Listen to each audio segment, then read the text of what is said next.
Hello guys, in this video I am going to show you where to find announcements on the Bybit application. But first I just want to mention, don't forget to subscribe to my channel because at 10,000 subscribers I am going to show you my whole YouTube revenue statistics and growth strategy, how to make money online. So let's jump into it. First of all, open the application on your phone. After that you should click on this menu icon that you can find at the top of the screen below the ring icon in the upper right corner. Here you can find the announcements section. If you tap on the all button, you can find all of them.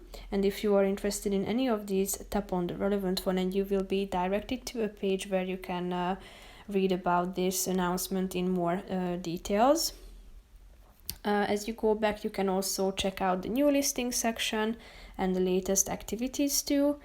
Here are the product updates, and in the more section you can find more announcements. So you can also search within them. If you have a particular announcement in mind that you would like to find, then just simply tap on this search icon in the upper right corner, type in the keywords that might help you to find the relevant results. So that's pretty much it for this video, guys. See you in the next one. Bye bye.